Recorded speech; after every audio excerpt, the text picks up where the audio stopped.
Août 1848. Paris suffoque sous une chaleur écrasante. Les pavés brûlent, l'air stagne, les bourgeois fuient vers leur résidence d'été.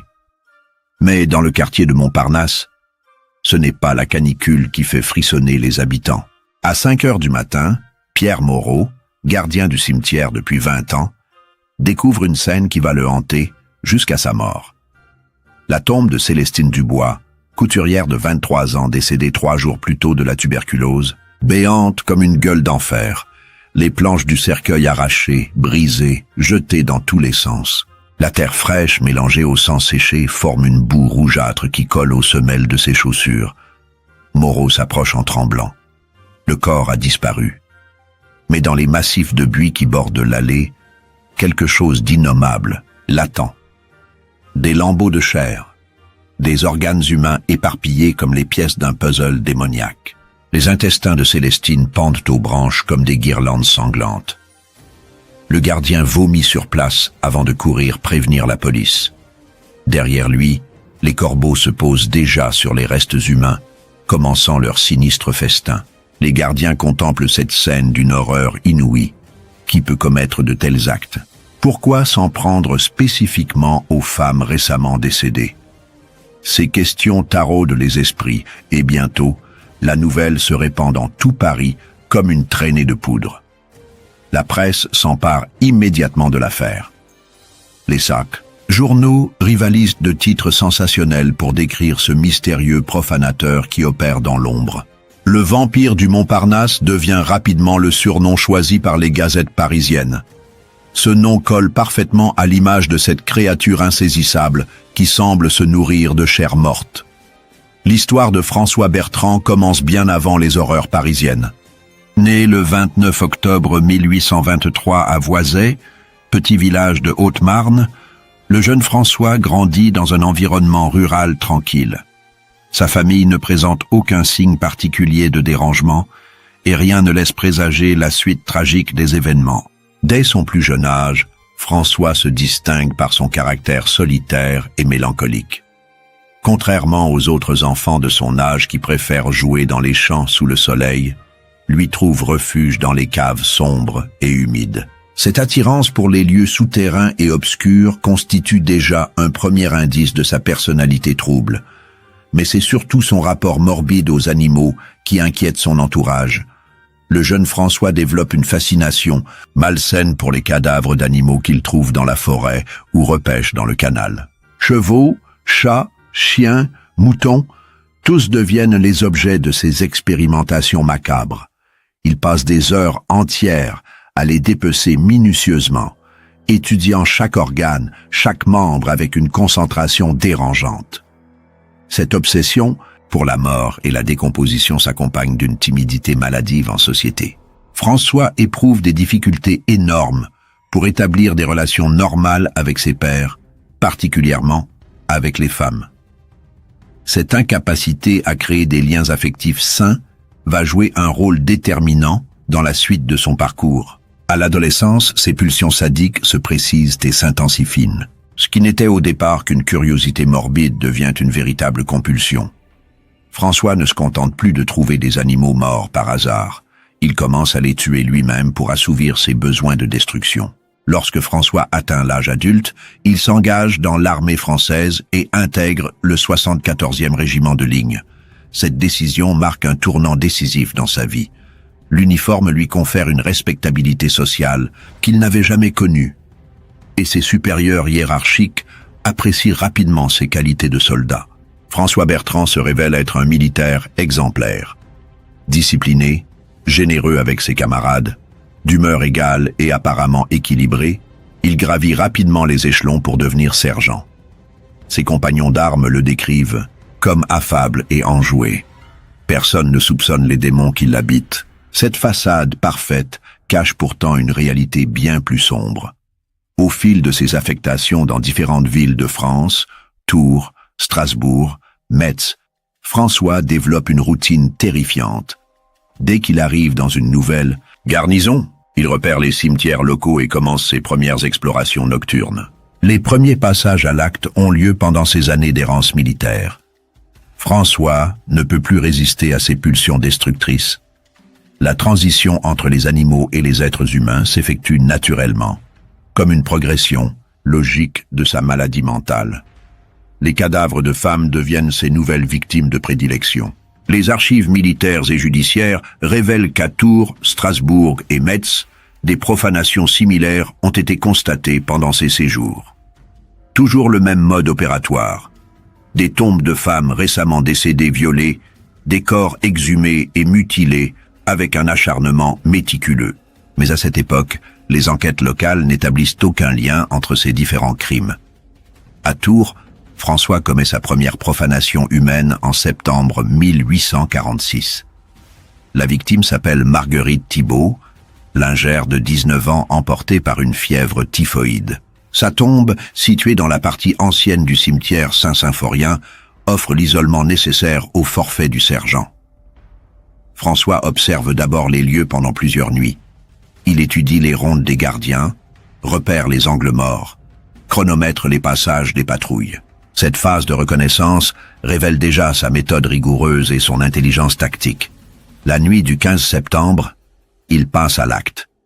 Armé d'une pelle militaire et d'un couteau de chasse, François creuse pendant 3 heures pour atteindre le cercueil de Marguerite. L'effort physique l'épuise.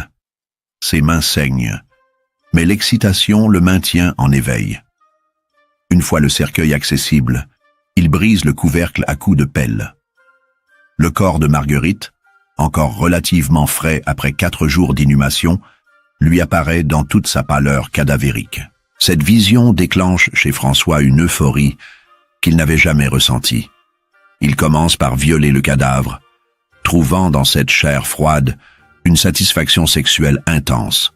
Puis vient la phase de mutilation, moment qu'il préfère à tout autre. François ouvre l'abdomen de Marguerite, en extrait les organes qu'il éparpille méthodiquement autour de la tombe.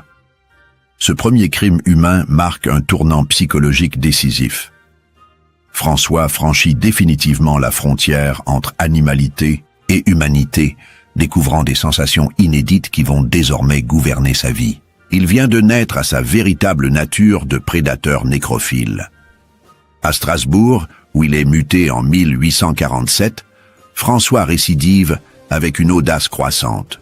Le grand cimetière Sainte-Hélène lui offre un terrain de jeu idéal, avec ses milliers de tombes et ses allées mal éclairées. En 6 mois, il profane au moins 5 cadavres de femmes sans jamais être inquiété.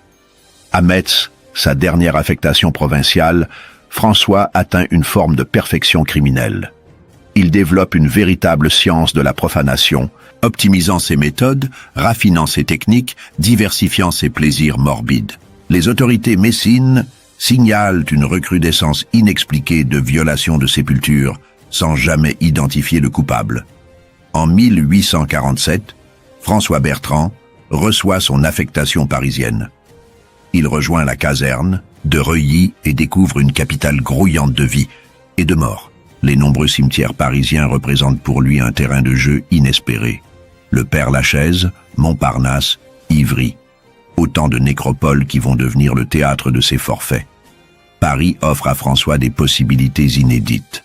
La taille de la ville et la multiplicité des cimetières lui permettent de varier ses lieux d'action et de brouiller les pistes. De plus, l'anonymat urbain lui garantit une discrétion impossible dans les petites villes de province. Le sergent établit rapidement ses quartiers parisiens. Il loue une chambre modeste rue Saint-Antoine, près de la Bastille, qui lui offre un accès facile aux différents cimetières de la capitale. Cette base opérationnelle devient le centre de sa double vie. Soldat respectable le jour, profanateur de cadavres la nuit. Ses premières victimes parisiennes sont choisies selon des critères précis. François ne s'attaque qu'aux femmes, de préférence jeunes et récemment enterrées. Cette sélectivité révèle une méthode dans sa folie. Il étudie les registres mortuaires, observe les enterrements, planifie ses expéditions nocturnes avec un soin méticuleux. Sa première cible parisienne se nomme Augustine Leclerc, couturière de 22 ans décédée de la phtisie. Enterrée au Père-Lachaise le 3 octobre 1847, elle devient la proie de François 4 nuits plus tard. Le sergent opère avec une efficacité redoutable, exhumant le corps en moins de 2 heures. Le processus de profanation suit toujours le même rituel macabre.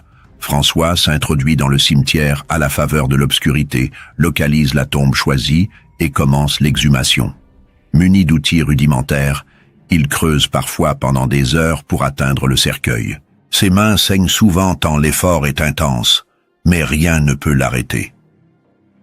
Une fois le cercueil accessible, François brise les planches et extrait le cadavre. C'est alors que commencent les véritables horreurs. Il se livre d'abord à des actes de nécrophilie, trouvant dans ses corps sans vie une satisfaction sexuelle qu'il ne parvient pas à obtenir avec des femmes vivantes. Mais cette première étape n'est que le prélude à ses véritables obsessions.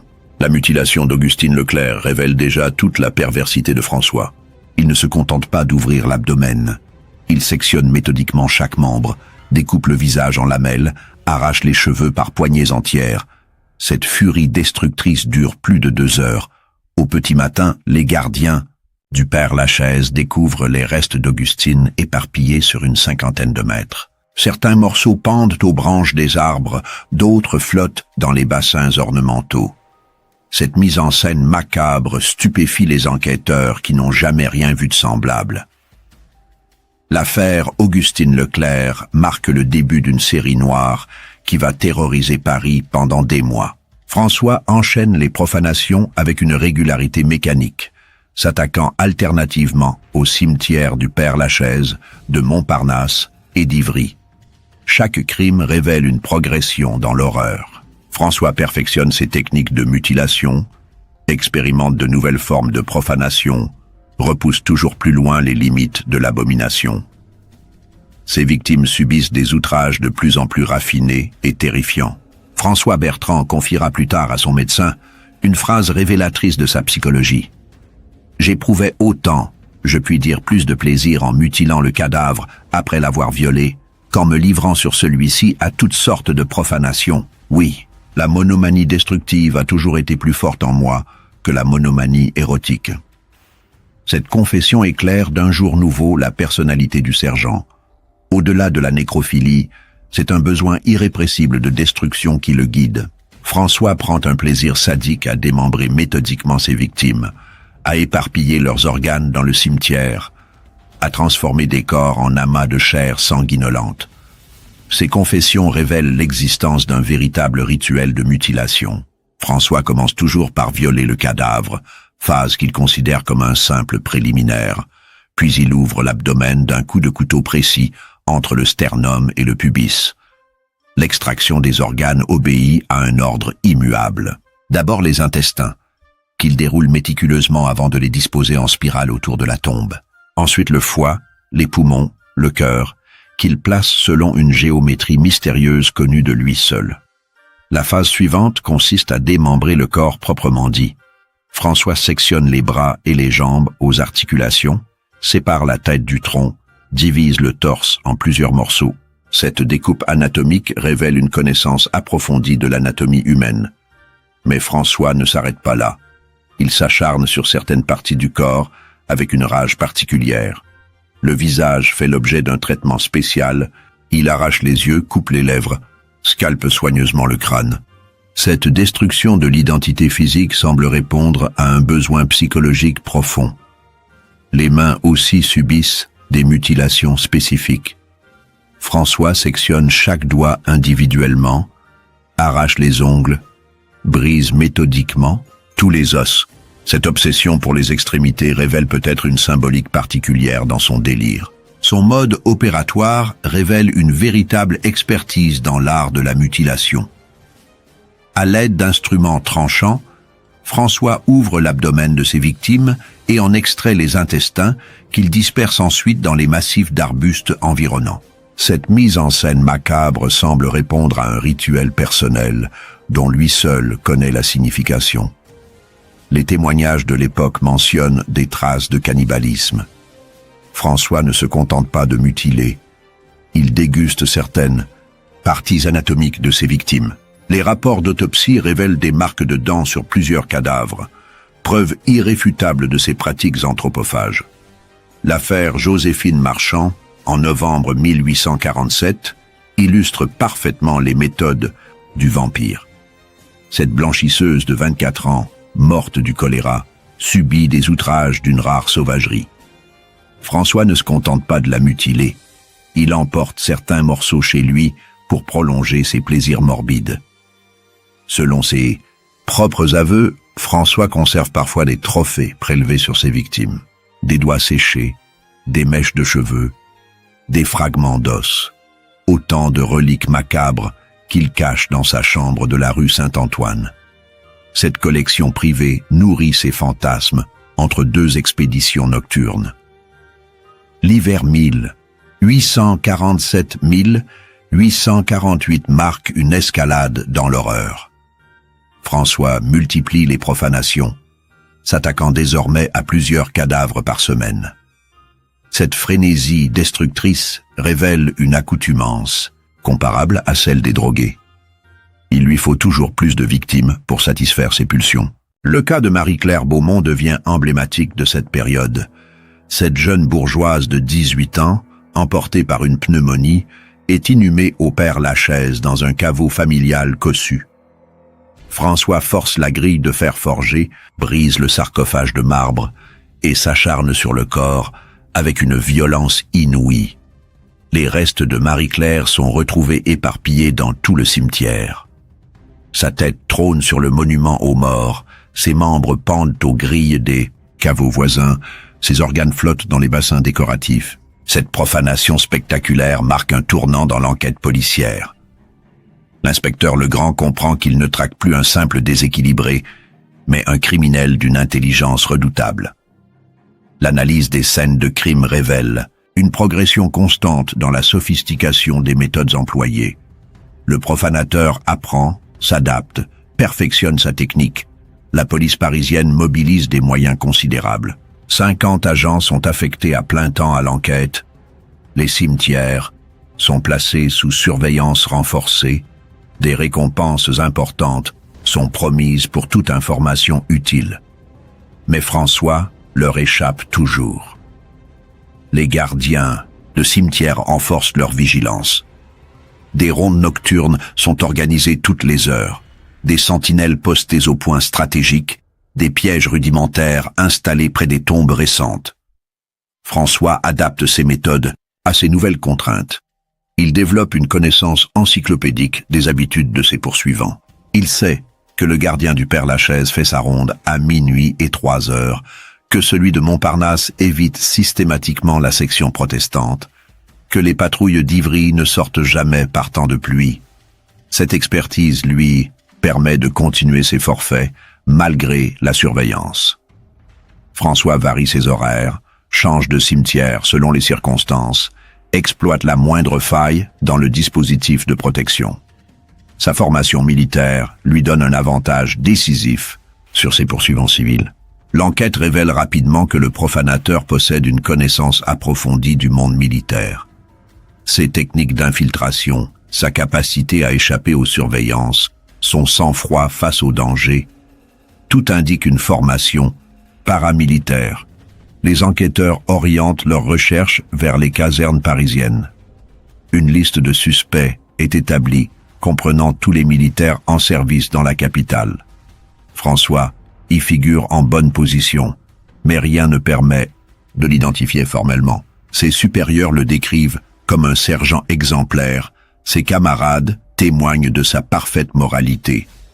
Malgré ces indices, l'identification du coupable reste impossible. François mène une double vie parfaite. Le jour, il incarne le sergent modèle, respecté par ses supérieurs et apprécié par ses hommes.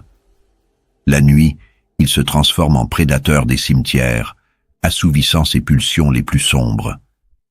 Un épisode particulier illustre son audace croissante. Une nuit de février 1848, des gardiens du Père-Lachaise découvrent un homme blotti dans une fosse fraîchement creusée. Interrogé, l'individu se présente comme François Bertrand, sergent au 74e de ligne. Il explique sa présence par un rendez-vous galant manqué qui l'aurait conduit à s'endormir dans ce lieu insolite. Les gardiens, intrigués par cette explication farfelue, hésitent sur la conduite à tenir. L'homme porte effectivement l'uniforme militaire, s'exprime correctement, ne présente aucun signe de dérangement mental. Finalement, il décide de le raccompagner simplement à sa caserne, sans pousser plus loin les investigations. Cette rencontre manquée illustre parfaitement l'habileté de François. Pris en flagrant délit de rôdage nocturne dans un cimetière, il parvient à endormir les soupçons par son aplomb et sa vraisemblance. Cette aptitude au mensonge contribue largement à sa longue impunité. Face à l'inefficacité des méthodes traditionnelles de surveillance, les autorités décident d'employer les grands moyens. L'administration du cimetière de Montparnasse, devenu le terrain de prédilection du vampire, élabore un piège d'une redoutable efficacité. Monsieur Delacroix, directeur du cimetière, fait appel au service d'un armurier militaire pour concevoir ce qu'ils appellent une machine infernale.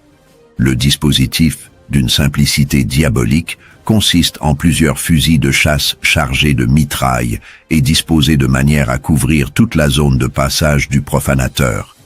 L'observation minutieuse des lieux a permis d'identifier le point de passage privilégié du vampire. Des traces de boue près du mur de la rue Froidevaux, à l'endroit où la hauteur est moindre, trahissent ces allées et venues nocturnes. C'est précisément là que sera installé le dispositif mortel. Le mécanisme, inspiré des techniques de chasse, s'actionne par un simple fil métallique tendu à hauteur de genou. Le moindre contact déclenche simultanément tous les fusils, créant un barrage de plomb capable de tuer un homme sur le coup. Cette machine de guerre transforme le cimetière en véritable champ de bataille. L'installation s'effectue dans le plus grand secret, une nuit de mars 1849. Seuls quelques responsables connaissent l'existence et l'emplacement exact du piège. L'objectif est double: capturer enfin le profanateur, mais aussi envoyer un signal fort à la population parisienne qui commence à perdre confiance en ses autorités. Les journaux sont tenus dans l'ignorance de cette initiative. Les autorités redoutent que la révélation du piège n'incite le vampire à changer ses habitudes, ou pire encore, ne provoque des accidents avec d'éventuels curieux attirés par l'affaire. Le secret le plus absolu s'impose donc. Pendant plusieurs semaines, la machine infernale attend son activation. François, inconscient du danger, continue ses expéditions nocturnes. Mais le destin va bientôt rattraper le vampire de Montparnasse. Les gardiens vivent ces semaines d'attente dans une tension extrême. Chaque nuit, ils espèrent entendre la détonation qui signalera la capture du monstre. Mais François semble avoir momentanément délaissé Montparnasse pour d'autres cimetières, retardant l'issue fatale. Ce soir-là, François Bertrand quitte le palais du Luxembourg vers 10 heures. Il a rendez-vous avec Marie Durand, une lingère de ses connaissances, qui lui a donné espoir d'une aventure galante. Pour une fois, François envisage de passer une soirée normale, loin de ses obsessions morbides.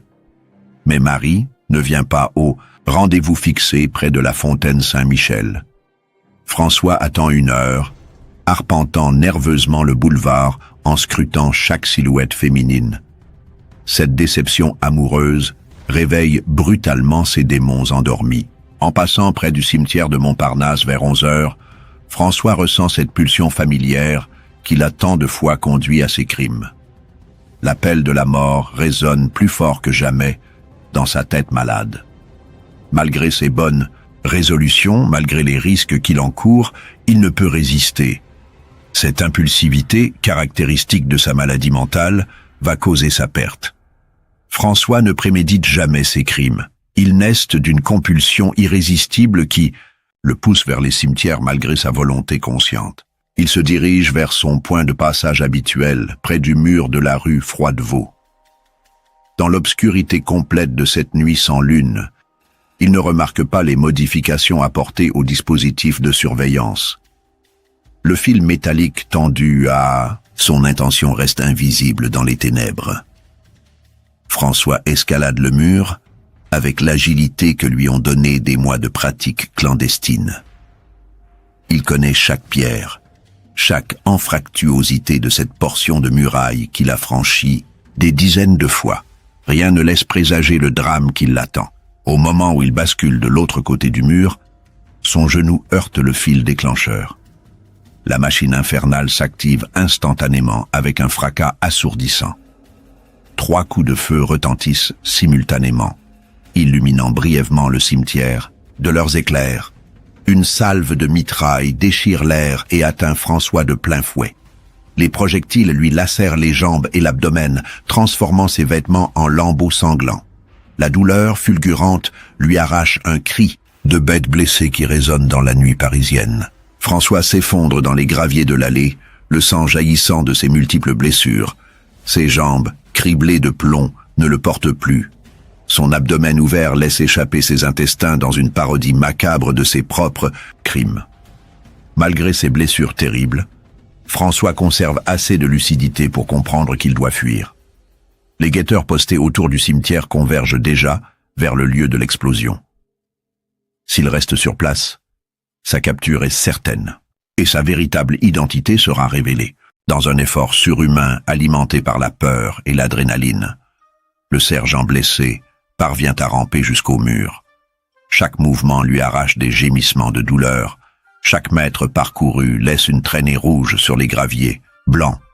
L'escalade du mur représente un défi insurmontable dans son état. Mais François puise dans ses dernières réserves de force pour se hisser par-dessus l'obstacle. Ses mains glissent sur la pierre humide, ses blessures se rouvrent, mais il parvient finalement à basculer de l'autre côté. La fuite à travers les rues de Montparnasse tient du cauchemar. François titube comme un homme ivre, s'accroche au mur pour ne pas tomber, laisse derrière lui une piste sanglante que n'importe quel limier pourrait suivre. Seule l'obscurité le protège des témoins gênants. Il lui faut près d'1 heure pour atteindre l'hôpital militaire du Val-de-Grâce, distant de seulement quelques centaines de mètres. Cette marche forcée épuise ses dernières forces et aggrave considérablement ses blessures. Quand il frappe à la porte des urgences, François est au bord de l'évanouissement. François arrive au Val-de-Grâce dans un état critique qui mobilise immédiatement tout le personnel de garde. Le major Quinquet, chirurgien-chef du service, prend en charge ce mystérieux blessé de la nuit dont l'état nécessite une intervention d'urgence. L'examen révèle des blessures multiples causées par des projectiles de petit calibre. 15 grains de plomb sont fichés dans les jambes de François. 3 autres ont perforé son abdomen sans toucher d'organes vitaux. Ces lésions, bien que spectaculaires, ne mettent pas sa vie en danger. Mais l'état des blessures intrigue le chirurgien militaire. Ces plaies multiples, causées par une décharge de chevrotine tirée à bout portant, ne correspondent à aucun accident habituel. De plus, François se montre évasif concernant les circonstances de sa blessure. Interrogé sur l'origine de ses lésions, François invoque d'abord un accident de chasse nocturne. Puis il évoque une agression dans une rue malfamée. Enfin, il prétend avoir été pris dans une rixe entre soldats ivres. Ces versions contradictoires éveillent rapidement les soupçons. Le docteur Charles Marchal de Calvi, médecin militaire attaché à l'hôpital, prend le relais de son collègue chirurgien. Homme cultivé et observateur, il remarque immédiatement les incohérences du récit de François. L'interrogatoire se fait plus pressant, plus technique. Marchal de Calvi connaît parfaitement l'affaire du vampire de Montparnasse qui défraie la chronique parisienne. La coïncidence entre les blessures de François et l'explosion entendue au cimetière la nuit précédente lui paraît troublante. Il décide d'approfondir ses investigations. Face aux questions de plus en plus précises du médecin, François sent ses défenses s'effriter. La douleur, la fatigue, l'angoisse de la capture. Tous ces facteurs affaiblissent sa résistance psychologique. Pour la première fois depuis le début de sa carrière criminelle, il se trouve véritablement acculé. L'interrogatoire dure toute la nuit. Marchal de Calvi alterne fermeté et compréhension, menaces et promesses, pour faire craquer son patient. Cette technique, inspirée des méthodes policières de l'époque, finit par porter ses fruits. À l'aube du 16 mars 1849, François Bertrand craque enfin. Dans un moment de faiblesse extrême, il avoue à son médecin la véritable raison de sa présence au cimetière cette nuit fatale. Cette confession marque la fin de plusieurs mois de traque infructueuse et le début d'une affaire judiciaire exceptionnelle. « Docteur, je suis le vampire de Montparnasse », murmure François dans un souffle. Ces quelques mots, prononcés dans le secret d'une chambre d'hôpital, vont bientôt défrayer la chronique et transformer leur auteur en figure mythique de la criminologie française. Le docteur Marchal de Calvi comprend immédiatement l'importance historique de cette révélation. Il se trouve face au fameux profanateur qui terrorise Paris depuis des mois, mais aussi devant un cas médical exceptionnel. Cette double dimension, criminelle et scientifique, va déterminer la suite des événements. François est aussitôt placé en état d'arrestation sous bonne garde militaire. La nouvelle de sa capture se répand rapidement dans l'hôpital, puis dans tout Paris. Le mystère du vampire de Montparnasse vient enfin d'être élucidé, révélant une réalité plus terrifiante encore que les rumeurs les plus folles. Ainsi se termine l'histoire vraie du vampire de Paris, cette figure sinistre qui, l'espace de quelques mois, transforma les cimetières parisiens en théâtre d'horreur. François Bertrand demeure dans les annales criminelles comme le prototype du nécrophile, l'incarnation d'une perversion qui défie l'entendement. Son cas, étudié pendant des générations par psychiatres et criminologues, continue d'éclairer les zones d'ombre de l'âme humaine. Le sergent de Montparnasse s'est définitivement inscrit dans cette galerie de monstres qui, paradoxalement, nous aident à mieux comprendre notre propre humanité. Le procès de François Bertrand s'ouvre les 27 et 28 juin 1849 devant le Conseil de guerre. L'affaire attire une foule considérable, mélange de curieux, de journalistes et de personnalités scientifiques. Jamais encore la justice française n'avait eu à traiter un cas de nécrophilie aussi documenté. Les débats révèlent l'étendue effrayante des crimes du sergent. François avoue avoir profané des dizaines de cadavres dans plusieurs villes de France. Son parcours géographique correspond exactement au signalement de violation de sépultures rapporté par les autorités locales. Le prévenu se montre étonnamment coopératif durant les interrogatoires. Loin de nier ses actes, il les détaille avec une précision glaçante. Cette attitude déconcerte l'assistance habituée aux dénégations et aux mensonges des accusés. François explique qu'il n'a jamais pu s'attaquer aux cadavres d'hommes. Il est à remarquer que je n'ai jamais pu mutiler un homme. Je n'y touchais presque jamais, tandis que je coupais une femme en morceaux avec un plaisir extrême. Je ne sais à quoi attribuer cela, déclare-t-il devant les juges médusés. Cette sélectivité révèle la complexité psychologique du personnage. Au-delà de la simple pulsion destructrice, François manifeste une obsession spécifiquement dirigée vers le corps féminin. Les experts de l'époque tentent d'expliquer cette particularité sans disposer des outils conceptuels de la psychiatrie moderne. Le docteur Marchal de Calvi témoigne longuement sur l'état mental de son patient. Il plaide l'irresponsabilité pénale en invoquant ce qu'il appelle une monomanie destructive compliquée de monomanie érotique. Pour ce médecin progressiste, François souffre d'une maladie mentale qui altère sa capacité de discernement. Mais les juges militaires ne suivent pas cette interprétation médicale. L'époque ne reconnaît pas encore les troubles psychiatriques comme circonstances atténuantes. La notion même de nécrophilie n'existe pas dans les textes juridiques français. Les magistrats se trouvent face à un vide législatif embarrassant. Après des débats passionnés, le Conseil de guerre rend son verdict. François Bertrand est déclaré coupable et condamné à 1 an de prison pour violation de sépulture, selon l'article 360 du Code pénal. Cette peine, qui peut sembler dérisoire aujourd'hui, représente pourtant le maximum légal prévu par la loi de l'époque. L'absence de qualification spécifique pour les actes de nécrophilie oblige les juges à se rabattre sur des infractions connexes. En effet, le droit français de 1849 ne punit pas les rapports sexuels avec des cadavres, considérant qu'il ne peut y avoir viol sans résistance de la victime. Cette lacune juridique révèle l'impréparation de la société face à de telles transgressions. La légèreté relative de la condamnation suscite de vives polémiques dans l'opinion publique. Comment expliquer qu'un individu ayant profané des dizaines de cadavres s'en tire avec une simple année d'emprisonnement? Cette frustration populaire alimente les débats sur la nécessaire réforme du système pénal. François purge sa peine au fort de Belle-Île-en-Mer, où il se révèle être un détenu exemplaire. Sa conduite irréprochable en prison contraste étrangement avec la monstruosité de ses crimes. Cette dichotomie comportementale intrigue les surveillants qui ne comprennent pas comment un homme si poli et discipliné a pu commettre de tels actes. Durant son incarcération, François rédige ses mémoires à la demande du docteur Marchal de Calvi. Ses confessions constituent un document unique dans l'histoire de la criminologie française. Le sergent y détaille ses motivations, ses méthodes, ses sensations lors des profanations. Ce témoignage de première main offre un éclairage inédit sur le psychisme d'un nécrophile. L'affaire Bertrand marque un tournant dans l'histoire de la presse française. Pour la première fois, un fait divers criminel bénéficie d'une couverture médiatique massive et prolongée. Les journaux rivalisent d'imagination pour décrire les forfaits du vampire de Montparnasse, inaugurant une tradition du sensationnalisme judiciaire.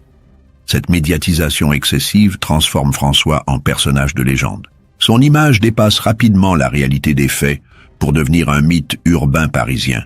Les récits se déforment, s'enrichissent de détails imaginaires, créent une mythologie autour du nécrophile de Montparnasse. Parallèlement, le monde scientifique s'empare du cas avec passion. Les aliénistes de l'époque, ancêtres des psychiatres, trouvent en François un sujet d'étude exceptionnel.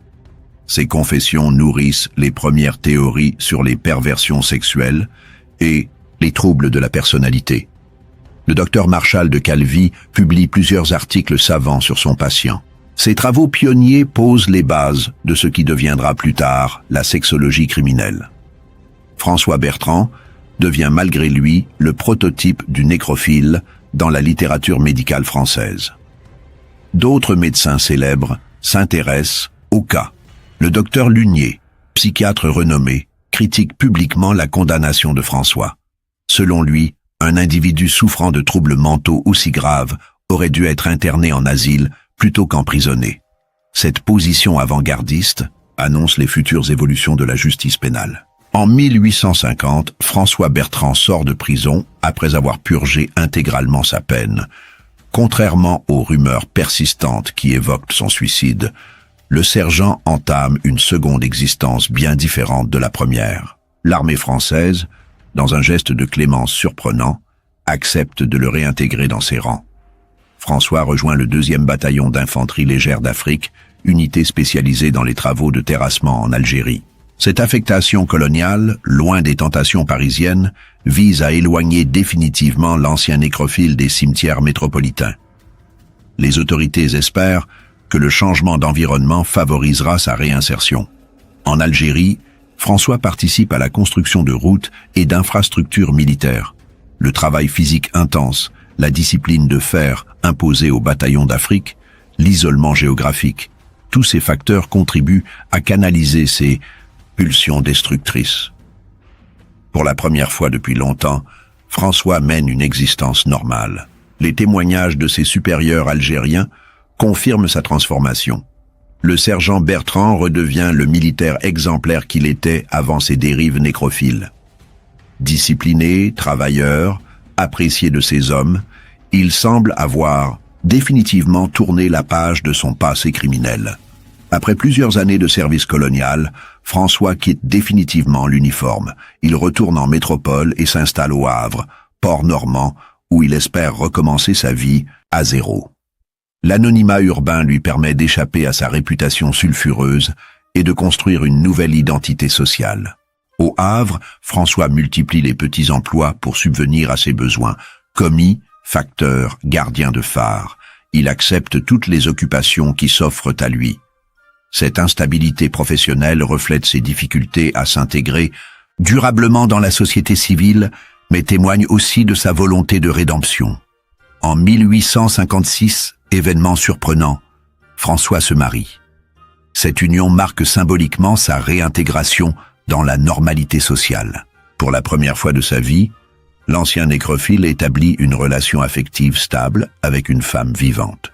Ce mariage semble confirmer sa guérison définitive. Pendant plusieurs années, le couple mène une existence bourgeoise tranquille. François se comporte en époux attentionné et respectueux. Rien dans son comportement ne rappelle le monstre qui terrorisait les cimetières parisiens quelques années auparavant. Cette métamorphose stupéfie ceux qui connaissent son passé. Mais cette façade de respectabilité cache-t-elle une réalité plus sombre? Certains indices troublants suggèrent que François n'a peut-être pas totalement renoncé à ses anciennes obsessions.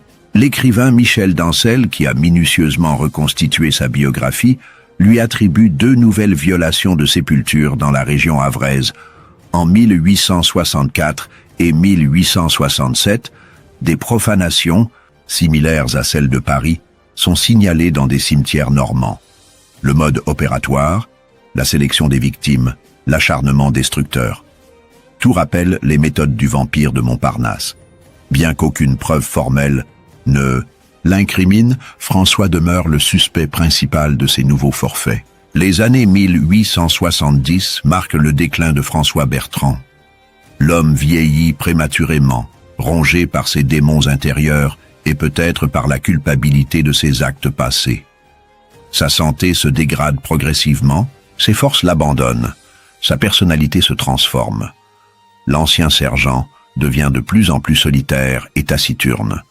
Il évite les contacts sociaux, se renferme sur lui-même, développe des comportements obsessionnels. Ces symptômes évoquent une dépression profonde, conséquence possible de sa lutte permanente contre ses pulsions morbides.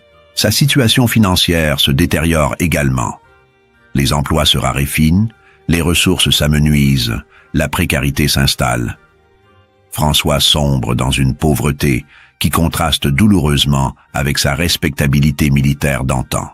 Cette déchéance sociale accentue son isolement et sa marginalisation. Le 25 février 1878, François Bertrand s'éteint au Havre dans l'anonymat le plus complet. Sa mort passe inaperçue, ne suscite aucun commentaire dans la presse locale. L'homme qui avait tant fait parler de lui disparaît dans l'indifférence générale, emportant avec lui les secrets de sa personnalité trouble. Sa tombe, ironiquement, devient elle-même l'objet d'une certaine curiosité morbide. Quelques amateurs d'histoire criminelle viennent parfois se recueillir sur la sépulture du vampire de Montparnasse. Cette ultime ironie du sort transforme l'ancien profanateur en objet de pèlerinage macabre. L'affaire François Bertrand laisse une empreinte durable dans l'imaginaire collectif français. Le vampire de Montparnasse devient un archétype du criminel pervers, une figure mythique qui inspire de nombreux créateurs.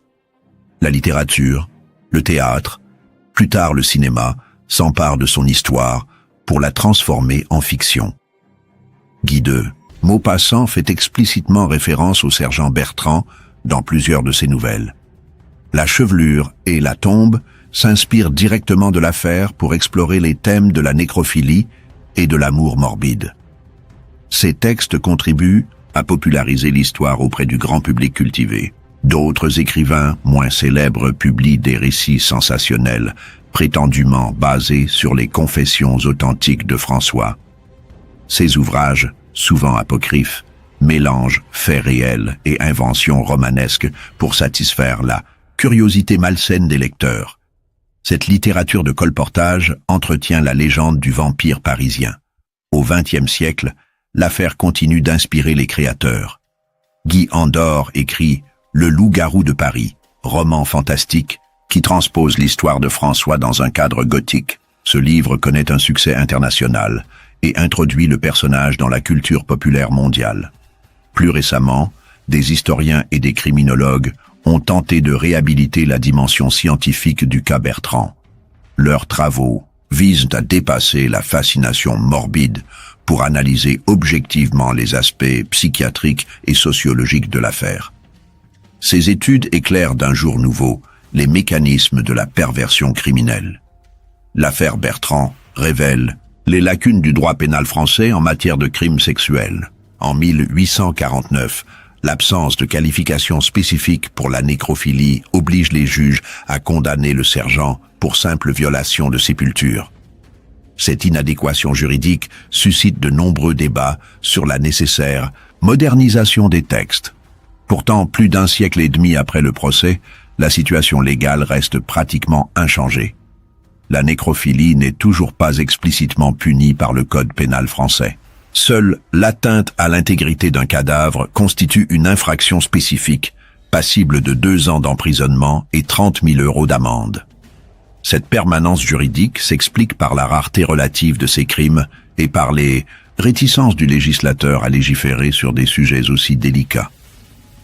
Mais elle pose des questions sur l'adaptation du droit aux évolutions de la société et de la criminologie.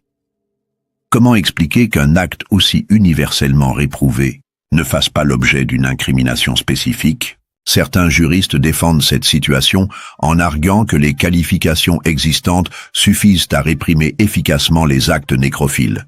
Violation de sépulture, atteinte à l'intégrité du cadavre, exhibition sexuelle.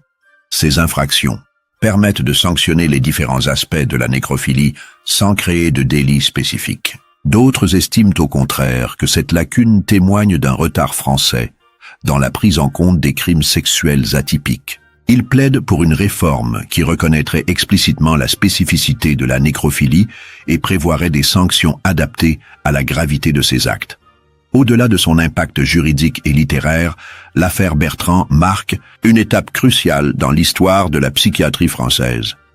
Les travaux du docteur Marchal de Calvi sur son patient inaugurent une tradition d'études scientifiques des perversions sexuelles qui se développera tout au long du XIXe siècle. Le cas François Bertrand inspire directement les recherches de Richard von Krafft-Ebing, psychiatre allemand auteur de la célèbre Psychopathia sexualis. Cette somme sur les déviances sexuelles, publiée en 1886, fait explicitement référence au vampire de Montparnasse pour illustrer la nécrophilie. François devient ainsi une référence internationale en sexologie criminelle. En France, les disciples de Marchal de Calvi poursuivent ses travaux sur les perversions. Ils établissent des typologies, définissent des symptômes, proposent des thérapies. Cette école française de psychiatrie criminelle contribue significativement au progrès de la discipline naissante. L'affaire influence également l'évolution de la médecine légale. Les techniques d'expertise des cadavres profanés, développées pour les besoins de l'enquête, enrichissent l'arsenal des légistes. Ces méthodes serviront pour d'autres affaires similaires qui émergeront dans les décennies suivantes. Paradoxalement, François Bertrand devient un cas d'école pour former les futurs psychiatres et criminologues. Son histoire, ses confessions, son évolution psychologique constituent un matériau pédagogique de premier plan. Des générations d'étudiants étudient son cas pour comprendre les mécanismes de la perversion criminelle. L'affaire Bertrand n'est pas un cas isolé dans l'histoire criminelle française. D'autres nécrophiles émergent dans les décennies qui suivent, confirmant que le sergent de Montparnasse n'était que le précurseur d'une série macabre. Ces affaires ultérieures permettent de mieux comprendre la psychologie de ces criminels atypiques.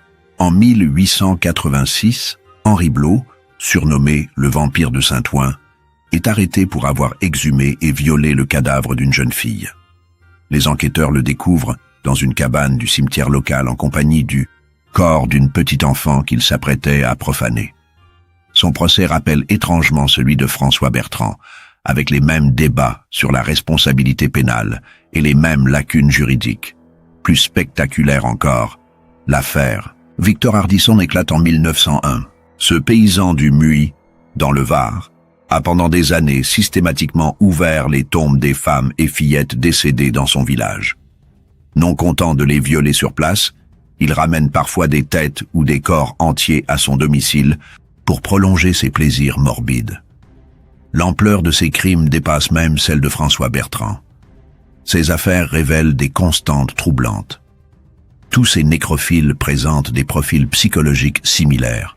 Hommes solitaires, inadaptés socialement, incapables d'établir des relations normales avec les femmes vivantes. Tous développent leur pulsion dans l'isolement rural ou l'anonymat urbain. Tous manifestent une prédilection marquée pour les cadavres féminins jeunes.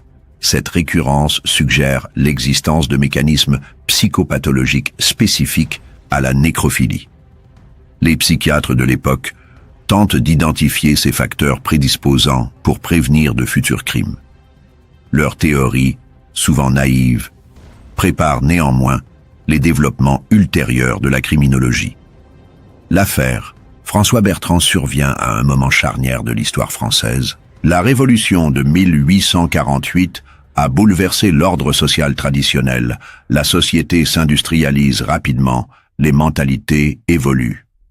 Dans ce contexte de transformation, l'émergence d'un criminel aussi atypique interroge profondément les contemporains.